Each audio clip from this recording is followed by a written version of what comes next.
Today we're off to Universal for a bit of a magical day out. I'm here with one of my friends today who happens to be a big Harry Potter fan, and unbelievably she's never been to the Wizarding Worlds before. So the goal is simple: maximum wizarding.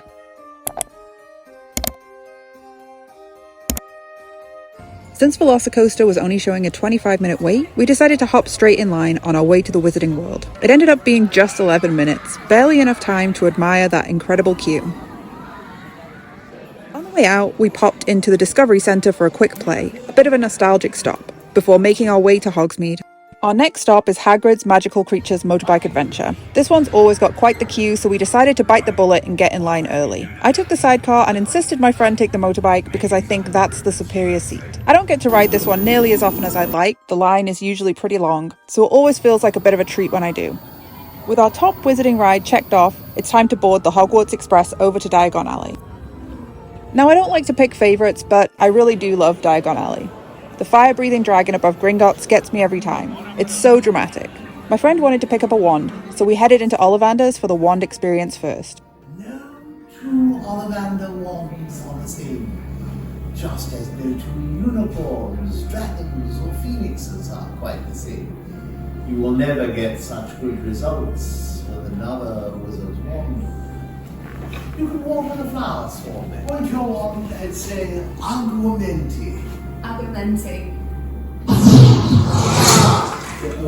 We didn't get chosen, which is probably for the best. It takes the pressure off buying the chosen wand. Instead, we went to browse the shelves and look at the second generation interactive wands that connect with the Universal Play app. There are currently 7 of them to choose from: Dumbledore, Hermione, Harry, and 4 different wood wands. After much deliberation and a little indecision, my friend went for Dumbledore's wand. Solid choice. Oh, if you keep it horizontal, then it's a lot easier to control with your arm. And then they say, congratulations, great. With a bit of guidance from one of the witches in Diagon Alley, she quickly got the hang of how the magic works and started casting spells around the windows and even in Nocturne Alley. All that spellcasting worked up a bit of a thirst, so we made our way to the Fountain of Fair Fortune for a frozen Butterbeer. An elite choice, especially on a hot day. Sweet, frosty, creamy, delicious.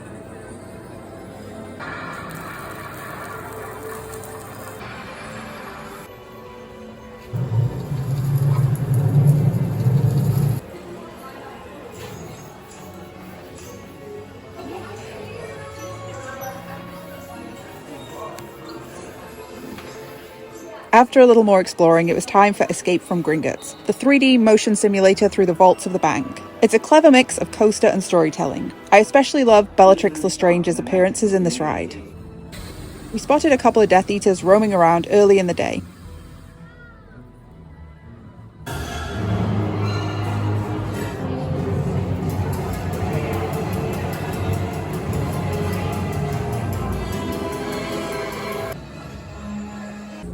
And by the time we'd done a few more spells, there were even more of them about. They really add to the atmosphere, all very dramatic and moody.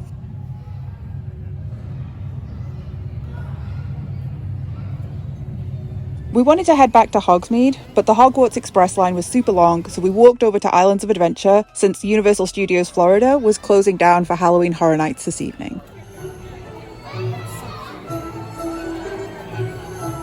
Over in Hogsmeade, there's this adorable spell with the dancing trolls in one of the shop windows. It's so cute and silly, we had to stop and cast it a few times.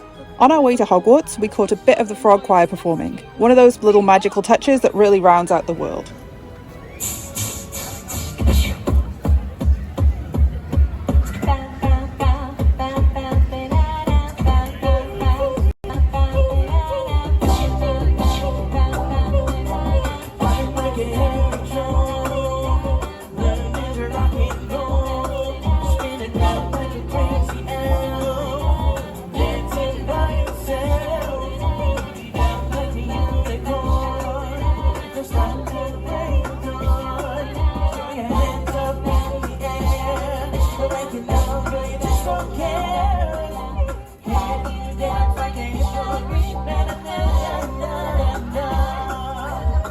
Then it was time for Harry Potter and the Forbidden Journey. The queue for this one is spectacular.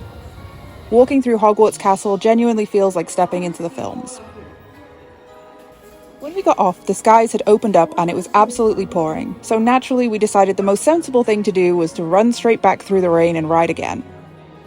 By the time we emerged from our second round, the rain had stopped, so we took advantage and hopped straight onto Flight of the Hippogriff, a short family coaster but with lovely views of the castle.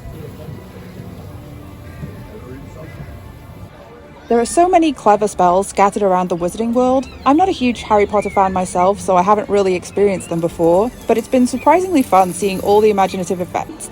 There's such a charm to it.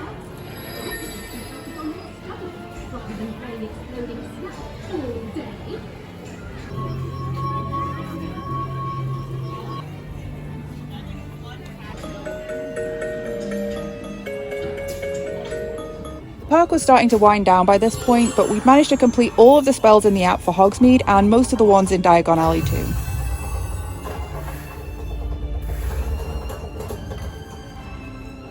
Before heading out, I wanted to pop into the All Hallows Eve boutique in the Lost Continent, full of Halloween Horror Nights merchandise and other spooky little trinkets, right up my street.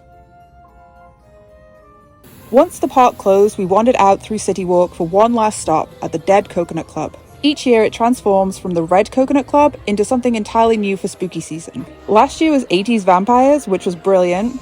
This year's theme is Koven, a witchy sorority house, and it's so well done. I'm really glad we stopped in for a peek. And that's it, our magical day at Universal Studios Orlando. Thanks for being here, and I'll see you next time.